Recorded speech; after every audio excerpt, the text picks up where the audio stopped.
Click subscribe to get daily Manchester United content from passionate Reds, only on All for United.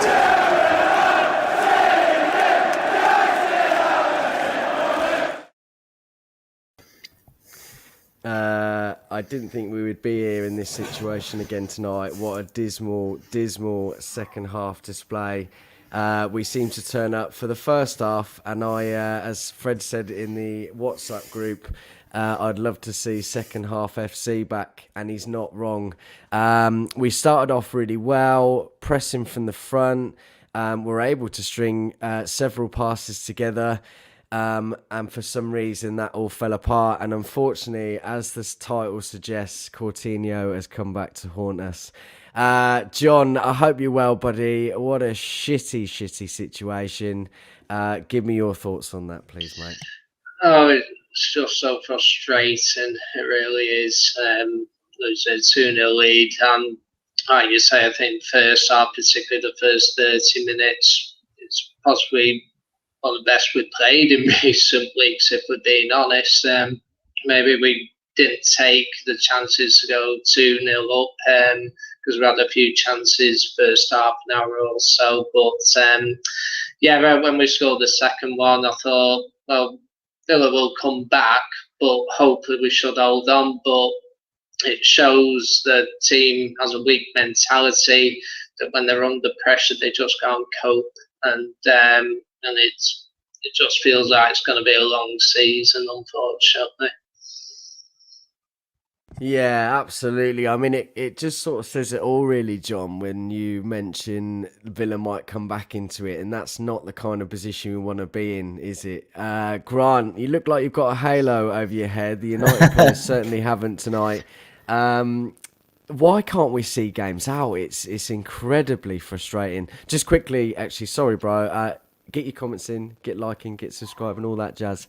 And we'd love to read out some of your comments. Sorry, buddy, go on. I thought the last, certainly 25 minutes, we capitulated like a house of cards falling in. It was absolutely horrendous, the way we allowed Villa back into the game from 2-0 up. And to be honest, you know, even before Fernandes got the second goal, Villa were by far the better team in the second half.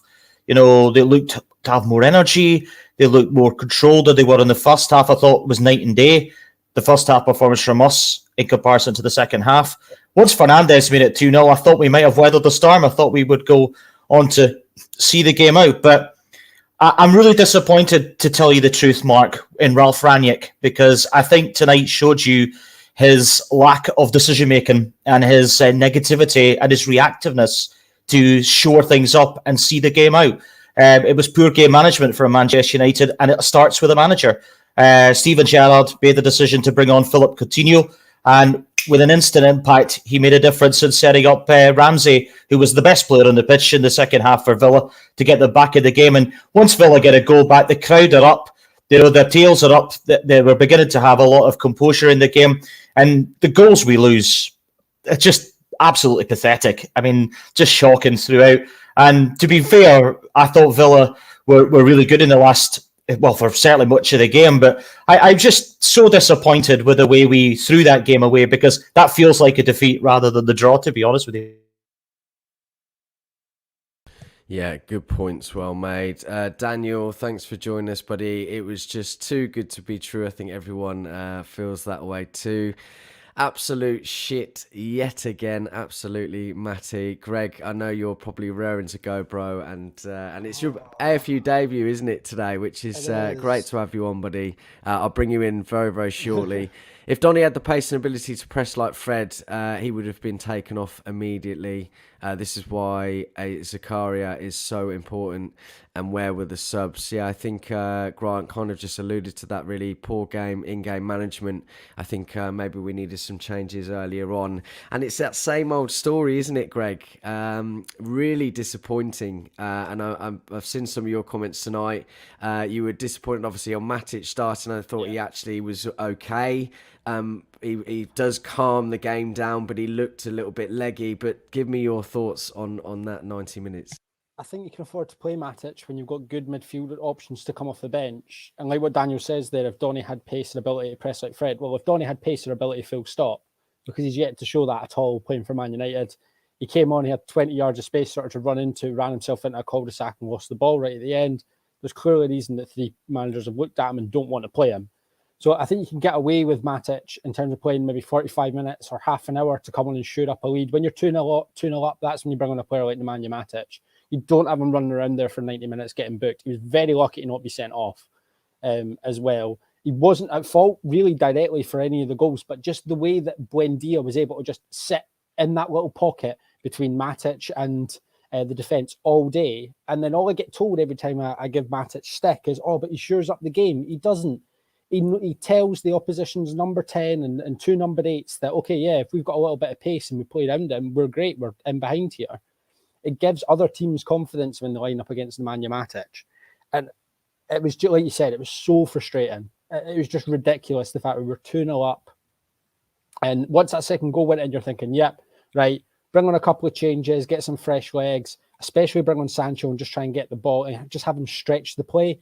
And it just came too late. And I said the minute Coutinho came on, I said that he was going to score. And I thought he'd maybe score to make it 2-1, not 2-2. But it's just so infuriating. It's the same mistakes over and over again. And I get, obviously, a midfielder is going to make a massive amount of difference, but Brighton can compete and dominate games of football with a midfield of Jan Moder and Adam Lallana at 34 years old. I refuse to believe that with the right coaching, that Fred and Matic can't hold on to a 2-0 lead, that McTominay and Fred can't hold on to leads, and it's constant mistakes. There's something fundamentally wrong with the mentality in that Man United team. Just had Kai come in at the right moment. Kai, I know you've been travelling, probably got a bit of jet lag, and I'm glad to see that your flight was safe and sound. And unfortunately, you've come into a shit show and a bit of negativity. But I hope you're well, buddy, and great to have you on. Give me your thoughts on that game. Thanks a lot, Mark. Good to be back. Well, I don't even get upset anymore. I'm just like, well, because you can almost see everything happening all the time. You can see the goal coming 10 seconds before. You can see the build-up. You can see the gaps opening. So for me, I don't even really get that upset anymore. But I mean, I really don't know what to say. I'm still a bit shell-shocked by that. I'm just like... Aren't we all? Yeah, it's... and I mean, the lads were making a point about Matic, and I don't know how long I've been having this conversation with people and saying, yes, you can see that in his mind he wants to do something, but Father Time catches up to you, and you just can't do what... Sometimes you can see it with Ronaldo as well. Like, he's trying to do a turn, he's trying to do something, but it's just not happening at the same pace as it used to. And I really think you can actually see, when Matic starts a game after maybe 2 games of not starting or whatever, you can actually see he's got so much gas for about 20 minutes. And then it just sort of just fades away. And as that fades away, the control also just fades away. So, I don't know who's looking at this and saying we have enough midfielders. I don't know who's looking at this and saying that, we don't need to sign anyone. But, I mean, surely you can find someone. You can find one, competent midfielder with a little bit more pace, with good reading of the game. Even in the Premier League, I'm sure if you go to Southampton and you say, hey, give me James Ward-Prowse for 40 mil or something, they'll probably say, okay. And I'm just worried about the recruitment and all that. So, yeah, I'm not surprised. I'm a little shell-shocked. It's United. It was too good to be true. And now we're back to where we normally are at the end of match day. So... Yeah, good points, well made. And you know what? I think you've hit the nail on the head, really. We are no longer surprised. The season is gone, and Connor agrees with you here. No point even getting annoyed anymore. The season's finished anyway. some other comments here. We're going to talk about Elanga very, very shortly, but really, really positive with his performance today. Probably should have scored at least one. Looked very dangerous and taking his opportunity well. We'll come to him in a moment. 8% pass accuracy, 430 passes made. It's quite a high number, but not a percentage. We need it higher than that, really, and not good enough. First half was bearable. Proud is actually an overstatement. I'm guessing he's talking about Elanga there. Apex, good to see you again, buddy. I'm not upset either. We as fans see signs and know our players. Majority of times we are never comfortable to see out games. My puppies are going absolutely nuts. I'm just going to close the door, but I'm going to move on to John. Talk to me about Elanga. We spoke about him just briefly. I felt he was very good today. Bit surprised that he didn't come off. I thought he made a bigger impact than Greenwood today. Probably would have brought him on and played Sancho on that right-hand side. I feel Sancho's been a little bit better on that right-hand side. But give me your thoughts on Elanga. Let's create some nice positivity about what we have seen. Yeah, right. I was pleased that Elanga got the start today because he has been. I thought even before today that I went to the Villa, the Wolves game prior to this, and I thought he was one of the few bright spots of those games when he came on the pitch as a sub, and I was pleased he was getting the start today. I thought he could make a difference, and I felt he did make a difference. I thought he brought a fresh energy to the team, which was needed. It's like a lot of our players, like recently, when you think like Rashford in particular and Greenwood to some extent, it's almost like they played with shackles recently. And Elanga was, I don't have any shackles. I'm gonna play freely. He was running at players. It was causing problems for their defence. There were times where they didn't know what to do with him. There was that moment at the start of the second half where I think he closed the ball down. Cavani played it in and he got a shot off, and he had another shot not long before Bruno's second. I don't think so.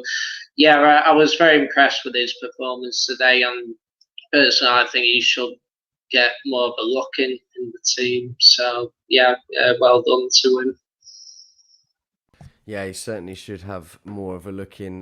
Grant, do you echo those words? I thought he was excellent. Unfortunate not to score. Looked like... the thing is, and we've spoken about this a few times, I think with younger players, they have no fear. They need to get minutes. And I think that that's exactly what happened with him today. He had no fear. He was, he wanted to create that positivity. He wanted to give it a go. And we need to see that from more of our other players, don't we? Well, out of the starting lineup, Mark, when I saw the team lineup, I was delighted to see Elanga get his chance. I thought he was one of the kind of starlights in the FA Cup game just on Monday night there. And, I think he certainly for the play he had in the game, certainly for the first hour, I thought he was quite direct. I thought he showed a lot of ambition.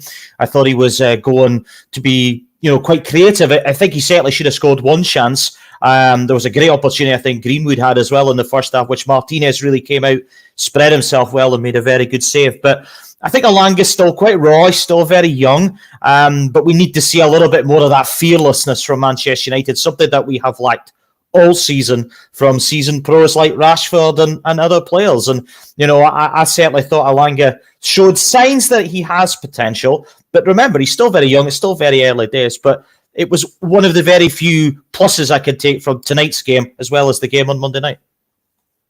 Yeah, absolutely. I've just seen a comment that's come in, and I'm going to ask Greg about this one. So, Chris Sutton on 5 Live. From Manchester United's point of view, they're 7th place. They're behind Spurs.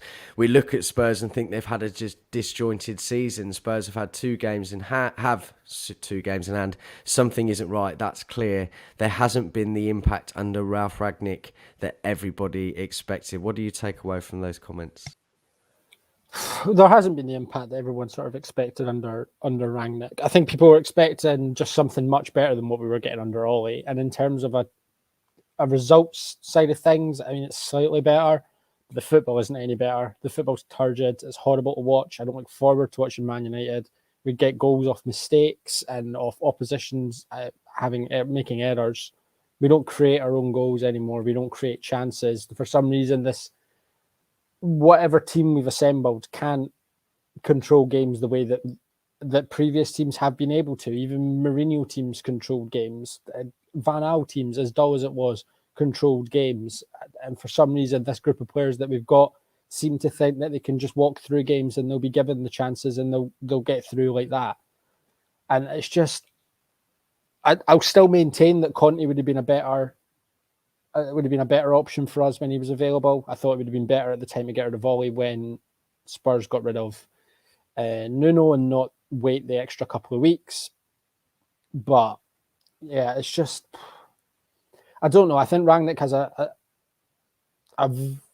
unenviable job in dealing with a lot of egos and in a big team with players that are on a lot of money and maybe don't know what it sort of means to play for Man United, and maybe just aren't of the level. And you could probably pick out a player in each position that isn't of the level. And like what was said earlier, I reckon you could go to every bottom half club in the Premier League and find a midfielder that would improve Man United's midfield.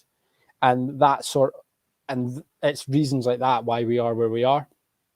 And I just think, yeah, if we'd got Conte a couple of weeks before and maybe he came in and he's that little bit that more of a presence, then yeah, who knows where we'd be. But it would take something special to sort of overturn the mentality in the squad.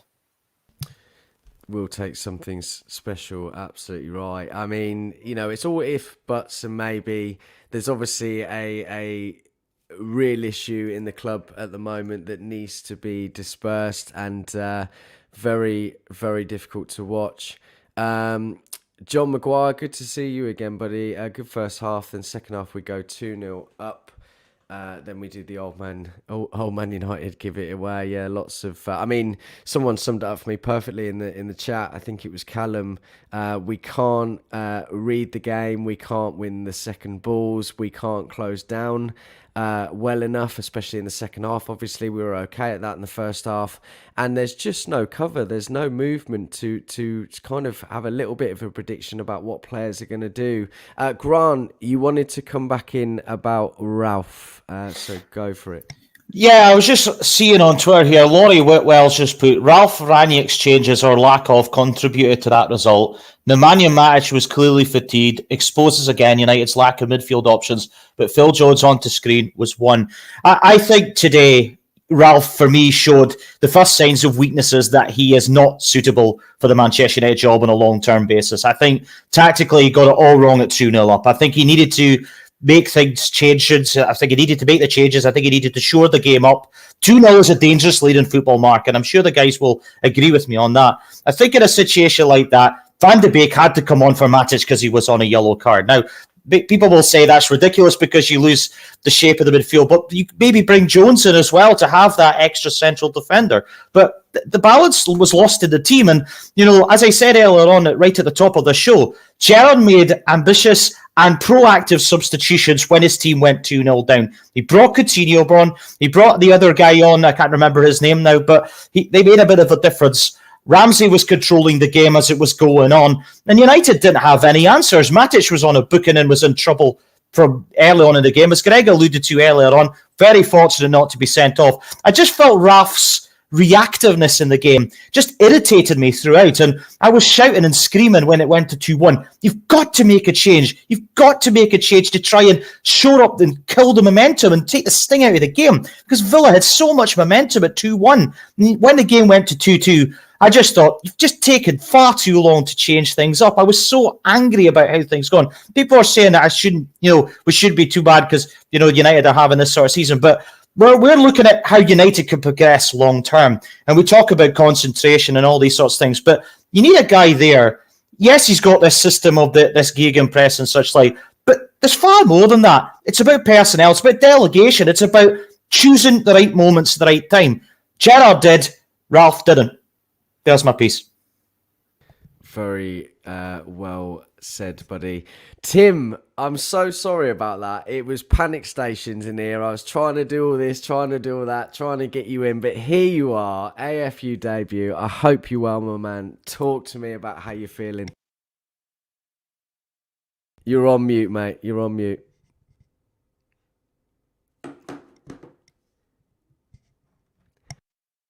Do you want to try and get that sorted and bring yourself back in? All right. We'll speak to you in a moment. Better. Oh, I can hear you. Go on. Yeah, I said the mic set up wrong. No, I agree.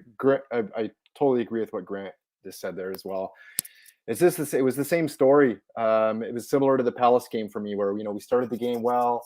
Thought we were bright. Passing was quicker. The fullbacks were linking up well with our wide players. We were hanging on to the ball well, pressing well. We were turning them over in some bad areas. They weren't allowing them to get out. And then it just seems like the tempo drops off. And when the tempo drops off, like Grant just touched on, where Villa's able to start to play through us more and get their opportunities. I was doing the same thing. I was saying, let's bring on Donny. We need a ball possessor. We need somebody that can get a hold of the ball in midfield and hang on to it for us, because it's just the same story with this club. And the mentality is just, we can't pick ourselves up. You go down 2-1, and then all of a sudden you could just sense that second goal was coming. It was just, it's deflating. It really is deflating, because it's like a broken record with this club. And we just seem to be doing, it just seems like the basics just go out the window, and we just fall to pieces when adversity hits. We do. It was, as Grant mentioned, a complete capitulation. Fred with the comment here in response to Ralph, I think, easy to say in hindsight, but Ralph Ragnick's decisions were poor today. Sancho for Elanga was wrong. We said that, agree. And Van der Beek should have come on 60 minutes to help retain the possession better. I agree with that too. Good points, well made. Thanks, Fred. Ronaldo, big talking point this week. Kai, I'm going to come to you first, buddy. Do you think we missed him, Kai? It's very easy to sort of have a bit of an agenda with it. But I think obviously we've got bigger problems all over the pitch. Ronaldo wouldn't have made that change, would he? At the risk of not getting killed by everyone in the world, nah, I don't think he would have made a difference. Mainly because I think Cavani probably had one of his worst performances, and he performed pretty much like Ronaldo generally does in that center forward position, in terms of general build-up play and link-up play and all of that. He looked pretty old today, actually. But yeah, someone made the point actually here. Cavani has 0 shots the whole game. Now I can understand why Ronaldo runs all over the field to get the ball. We must just stop playing with an out-and-out striker. They will not get the supply anyway. Yeah. Well, yeah, something like that. And I think it's been, yeah, I just don't think he would have made that much of a difference today. I think it was this weird thing with Fred playing as a number 10-ish. I think when we were trying to press, I'm not sure what was going on there. And I think my larger point with that is, I don't know any other big club that changes so many tactics or so many formations over a period of like 6, 7, 8 games. It's been different in almost every single game. It started different in the middle of the game, it's something else, and then we just end up being in a totally different shape right at the end of the game. So I think with Ragnick, I feel like he's just trying to find a way game by game. There isn't one, sort of a plan for the future. So yeah, I mean, even if you brought in Ronaldo, he probably would have scored a sweaty goal as usual. And after 89 minutes, and then we would have, said he's the GOAT or something. But yeah, I don't really think he would have made a difference today if that answers the question, Mark. Yeah, listen, it was a bit of a silly question, really, but I've heard a lot of slander this week with Ronaldo and what he brings to the team, and it doesn't change anything, does it? Yeah, let me just clarify. I don't think he is the problem because of himself. I just think he is the general problem because we just were not prepared to have someone like Ronaldo. Our players just don't have the right strengths to cover for him, and they just don't have general ability to keep the ball anyways. So we just get killed in transition all the time. It's having Ronaldo is not helpful for Ronaldo. It's not helpful for the team. both of them. So I just feel like we should have done something else, like a midfielder. Please, Richard Arnold, not getting involved in football decisions. Get involved. We are desperate for that midfielder, aren't we? And John, I'm going to come to you, buddy. We seem to start with a 4-1-4-1 and one man sitting in front of the defence, which is the man we're crying out for, and it seemed to work very well for us. And obviously, we've spoken about the fact that Matic, beginning of the game, he was good, he was calm, he was really helping out and keeping things under control. But as Greg said, the longer the game was going on, the more mistakes were being made, and he looked knackered. But I think that this just emphasises how much we need a defensive midfielder. Yeah, most certainly, and we've been crying out for one for as long as we can remember, really. Like you say, first half an hour of the game, I thought we were controlling the game, and Matic brought a calm influence through. We had a number of chances, and like I say, it was perhaps the best we played in a while. But like you say, Matic's legs have gone now. He can't play a full 90, unfortunately. And basically, like you say, we need a defensive midfield. I mean, we always say, you know, Ronaldo's a problem, you know, maybe Maguire's a problem, you know, Rashford, and the names are just endless. But it's getting to the point now where it doesn't matter what team we put out now. I think the whole team are bottlers, unfortunately. And not only did we miss someone in defensive midfield to bring composure to pass the ball and control the play, but we also weren't getting a tackle in, because Matic did get a yellow card in the first half, and Bruno was on a yellow card as well, which means we couldn't make a tackle either to stop them from controlling the play, because otherwise we would have been down to 10 men. For me, it baffles me that we don't use Van der Beek, because he's brought the Dutch system, encourages people to keep possession. So again, it's another baffling situation why he's not getting a chance. And as Grant was saying, in regards to Rangnick, it's just it's basically, yeah. While we did drop Maguire today, he didn't push him straight back. But is there much difference between how we're doing now compared to when Ollie was the manager? Not really. So yeah, we desperately need a defensive midfielder, but what the chance of game on in this window? Let's pray that United do indeed go in for Zakaria for that very minuscule 5 million by the sounds of it. Grant, you wanted to come in to talk about John Maguire's comment about Moyes. So go for it, my man. I think it was Greg was needing to come in on that, Mark. Sorry, Greg. Sorry, bro. I can't bloody see. Yeah, it's just like, I understand in terms of like the frustration in the comments, but saying that we're suffering for sacking Moyes 9 months into a 6-year contract is nonsense. And you know it's nonsense. Like, every manager we've had post Alex Ferguson has been sacked because they weren't good enough. The only one you could actually make some semblance of argument about not being good enough at the time he was sacked was Van Gaal, because we'd already gone through the 3 months of not scoring a goal at home. We'd already gone through the turgid football, and it was starting to turn. It was starting to look slightly better. We just won a cup. There was you could maybe stand there and make the argument that, okay, yeah, we're now going somewhere. But Moyes, we were awful. We were getting beat by everyone under the sun. We had no semblance of leaders on the pitch again. There was no way for us to progress the ball, even to get them towards players like Rooney, who was playing at his time. Mata obviously came in at that period as well. There are players in the squad now that were part of those previous 3 regimes, and there's a clear correlation between those previous 3 regimes failing and this squad failing, and it's not a consistent change of manager. But I don't agree that that we're not paying for sacking Moyes.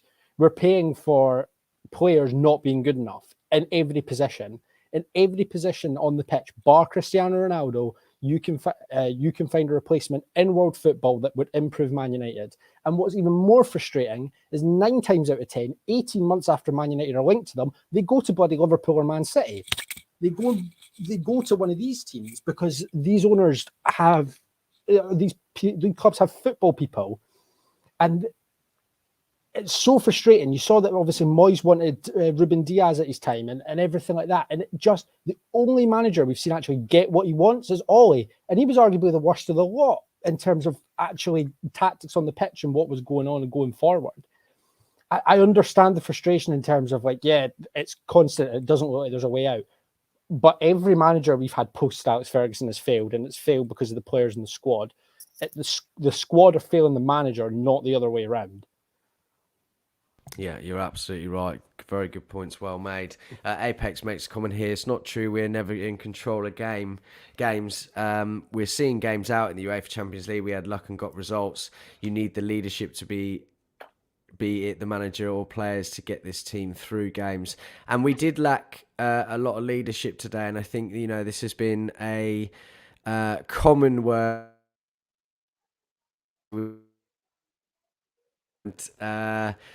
I think that's what it is. I think that there's no one to really sort of gear the team up and get them to see out these results, and it's so disappointing. Grant, do you think that we're lacking a little bit of leadership, and that's what the problem was today? I think we've been lacking leadership all season, not just tonight. I think it was laid to bear at 2-0 that we lacked leadership. And it goes back to what I said about Ranić not making the desired changes to try and see games out. Your leadership starts with your manager, and then it translates onto the pitch. Your manager needs to see at that time 2-0. You're going to have to see how to make sure you control a game. And I just didn't see any control at 2-0. And that's what I went back to saying at the time.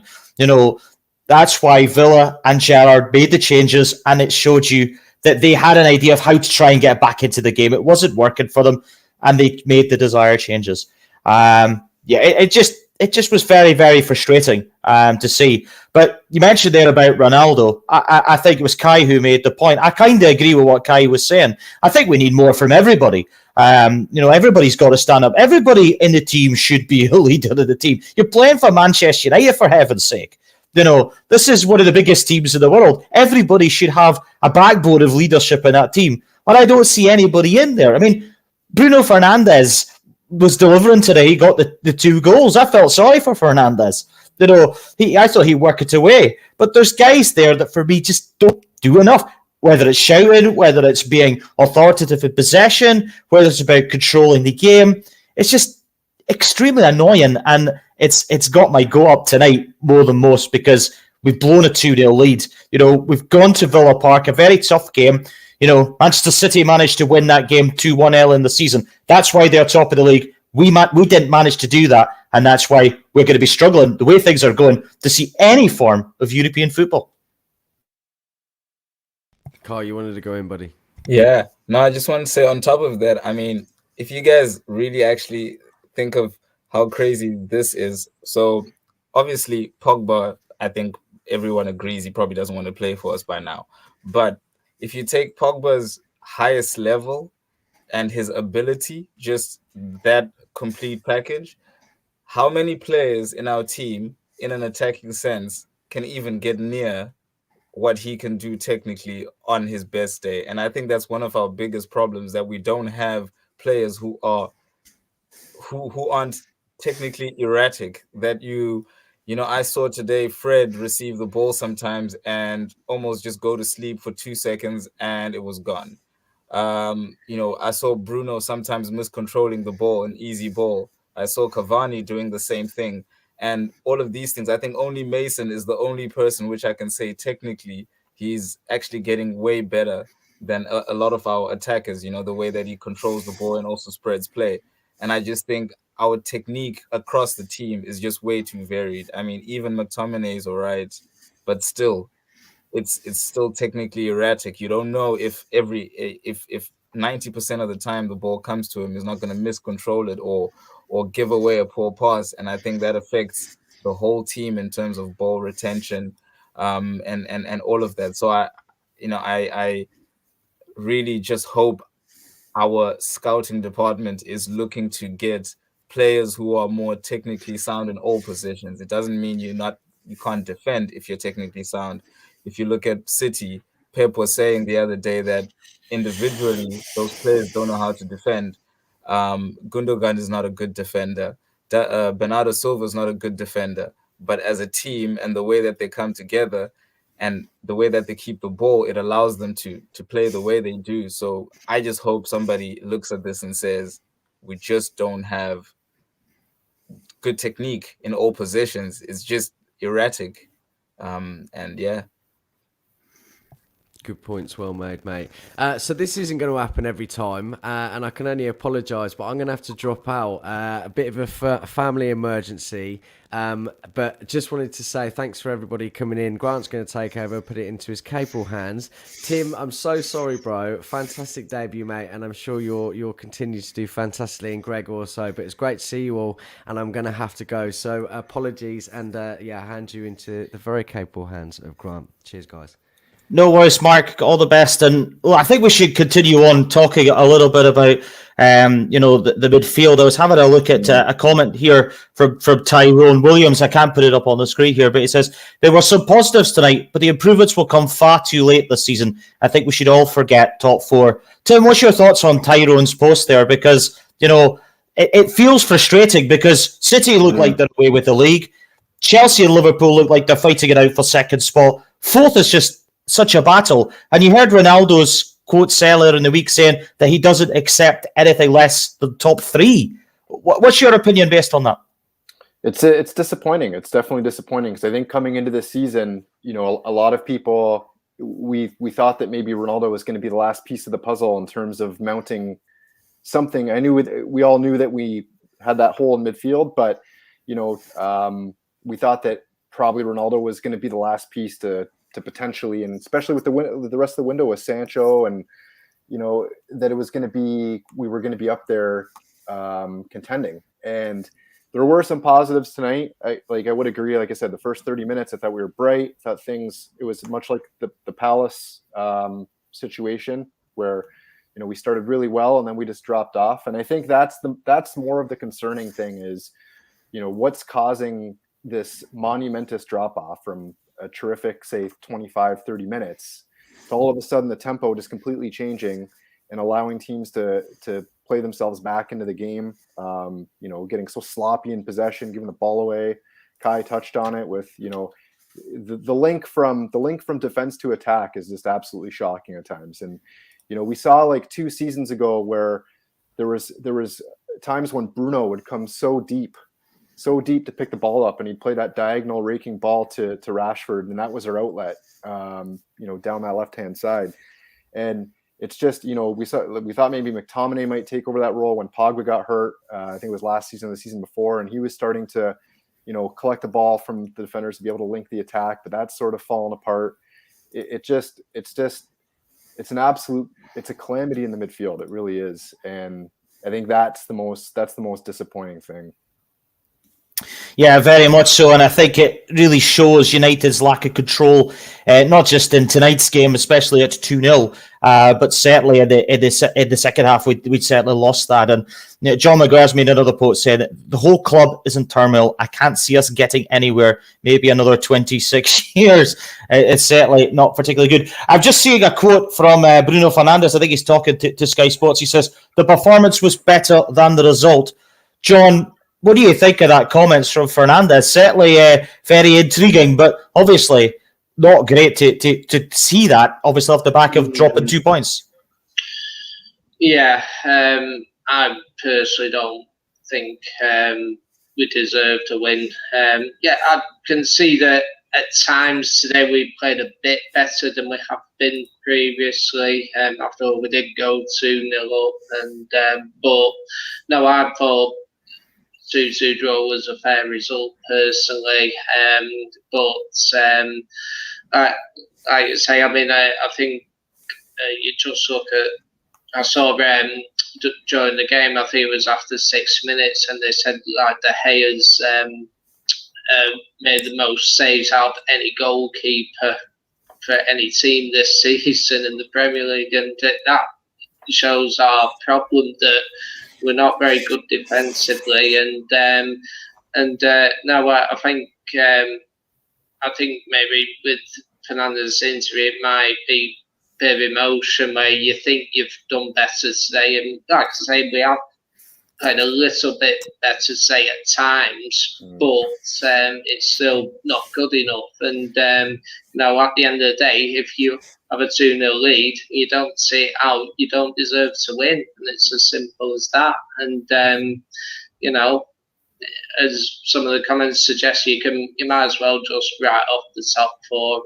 And I can't really see the situation changing. We won't be in a title race for goodness knows how long. For, I reckon 2-3 years minimum. But we've been saying that for a number of years now. So I'm at the point where I don't know what to expect anymore. So yeah.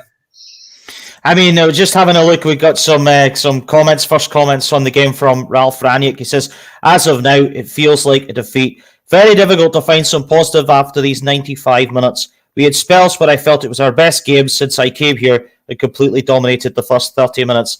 Greg, what's your thoughts on Ralph's early comments coming out there? Because I've been quite vocal tonight on the show about Ralph. Probably for the first time, I felt a bit of frustration, a bit of resignation that he's maybe not the long-term solution for Manchester United. Did these comments give you hope that he could maybe turn things around?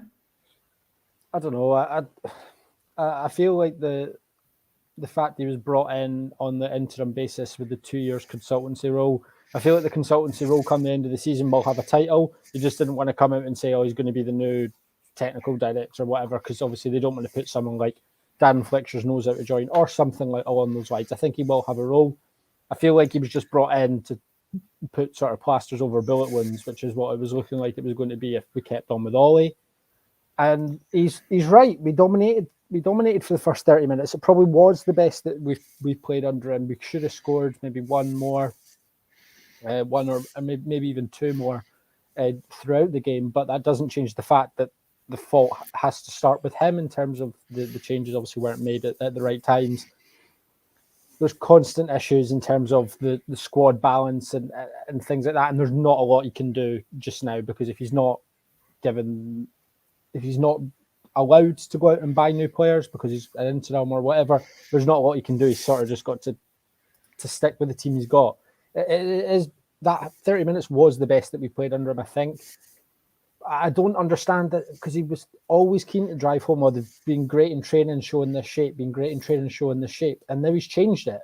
So surely if they were good in training with it, it was just a matter of time before it would come through in a game. You wouldn't train, therefore, because I assumed he would have trained whatever shape, the 4-1-4-1 shape that we played today.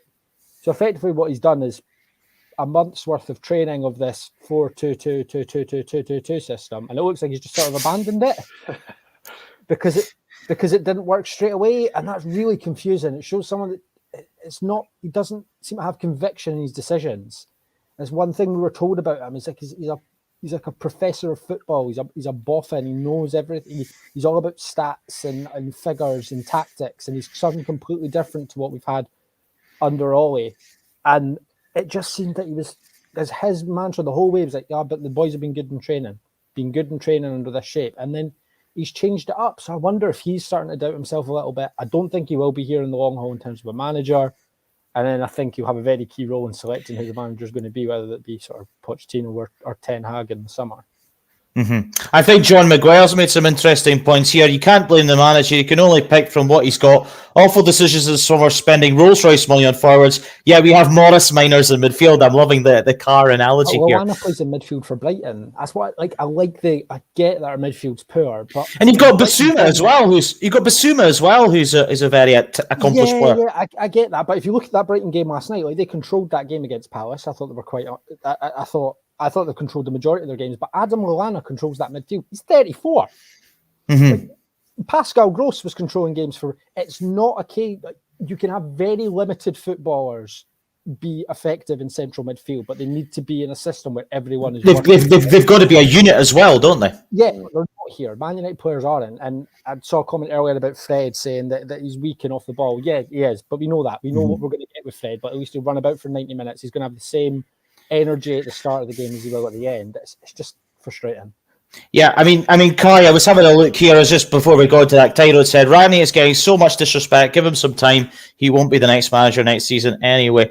Kai, just going to come to you on this. I've just been sent a stat here. It was mentioned in the game tonight. Record from corners in the Premier League this season for Manchester United. 100 taken, none scored. That's pretty damning, isn't it? Yeah. I think it even ended worse, I think.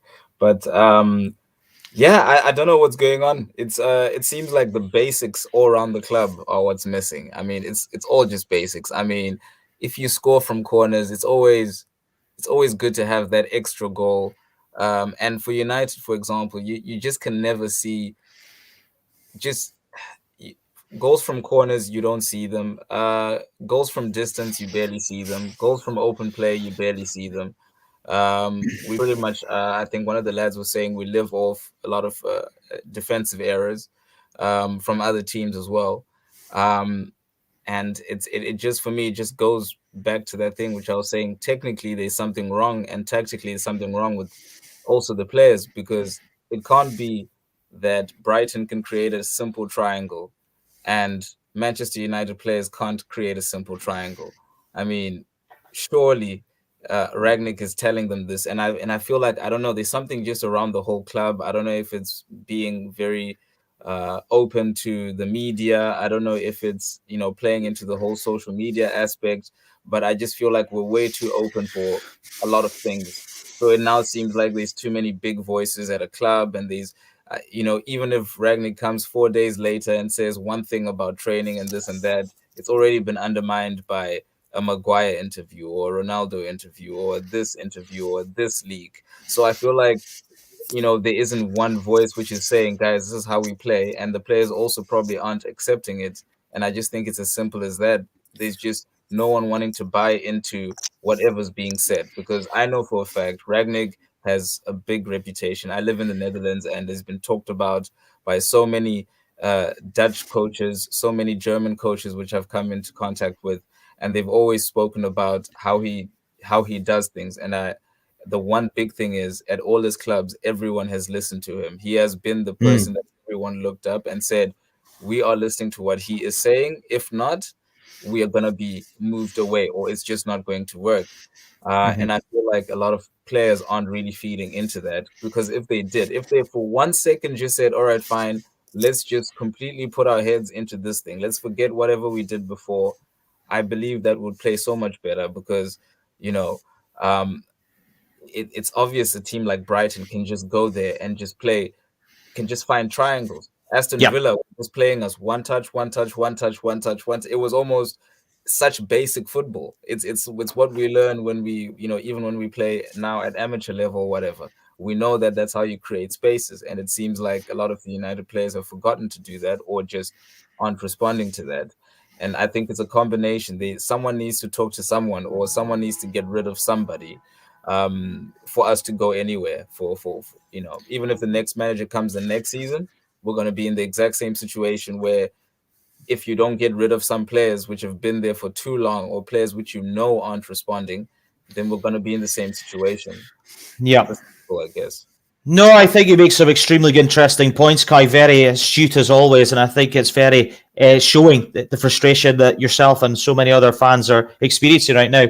Tim, we're from Ralph Ranić speaking to Sky. He just says, it's very difficult to find positives after those 95 minutes. The plan was to press them in the mid-zone, and we did that well in the first 30 minutes. When you're 2-0 up, you have to defend better than we did in the last quarter of an hour.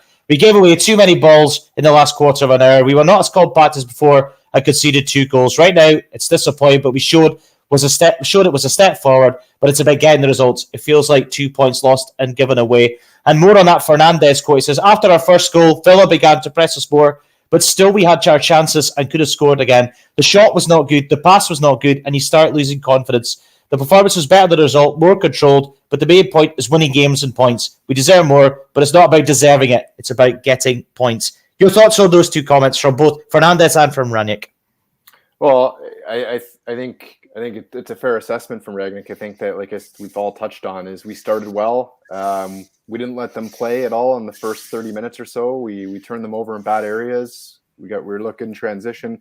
It's the funny part is, like, I thought that, you know, we really did a good job of getting in behind them with our wide players. Alanga had some good runs into the box.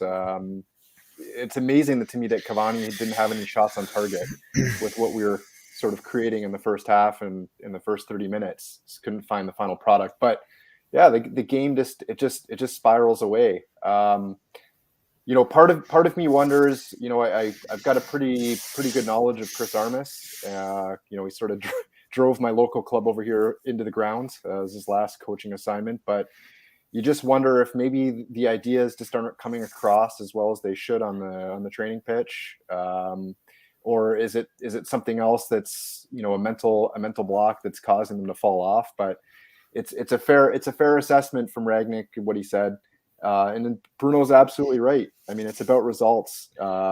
I don't, you know, in the second half, I don't think that we didn't obviously nearly create as much as we did in the first half. And I think that when you let them back into the game like that and let them start running at you and having people get at your back four and creating things like they did for the 2 goals, then you're going to be in trouble. So, yeah, no, I think it's yeah, no, I absolutely agree, and it's just so frustrating. And fellas, we're just about at the end of this, and quite frankly, right now, I just want to go into a dark room and not come out for the rest of the night. So we're very much coming to the end. So I just want to give a little bit of a sweep round the panel here, because I believe our next couple of games coming up. We have, I think it's Brentford, isn't it? That's our next game, that rearranged game off the back of the COVID situation, and then of course we have West Ham. So very, very interested period coming up, but John, going to come to you first. How nervous are you for the next couple of games? Because United have to show a form of response. Oh, we certainly do. I think with Rangnick's comments that you mentioned, it's hard to say positives, and it certainly is. But I think there were a couple of positives from today.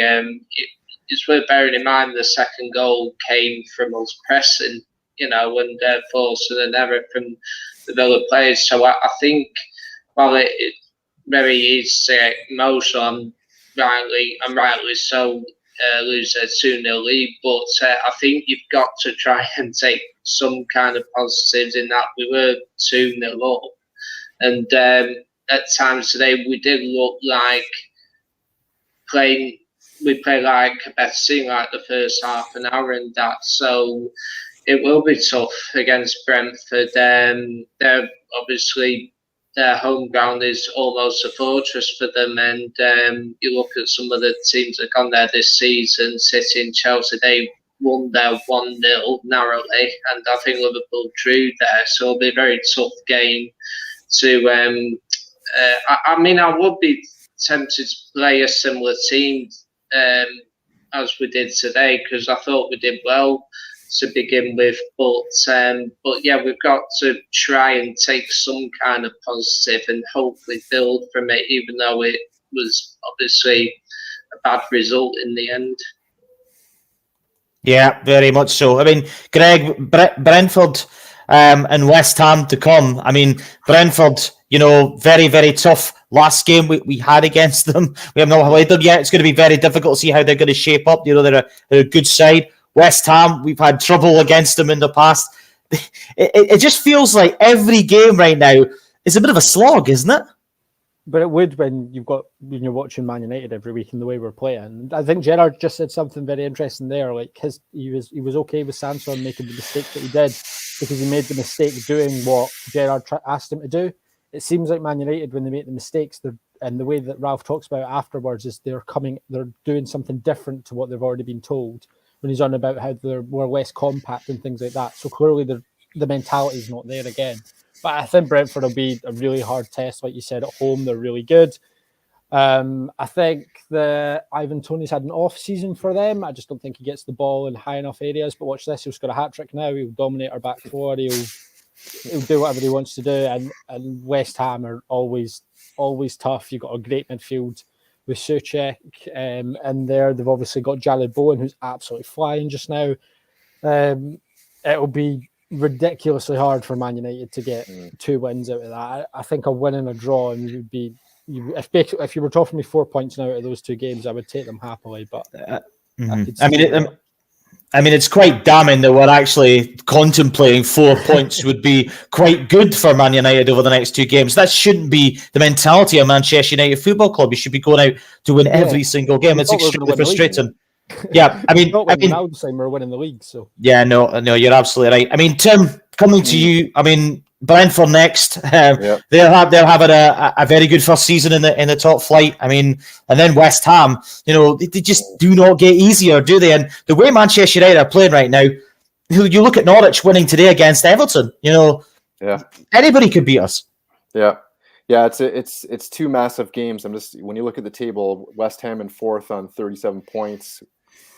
The Brentford game will be our game in hand on West Ham. So if we win that game, we'll be 2 points behind them. So, you know, in our challenge for 4th place, being able to pick up 6 points from these 2 games could be absolutely crucial for us this season to be able to break through to that top 4. So it just you ask for a response. We keep asking for a response. It just gets more frustrating.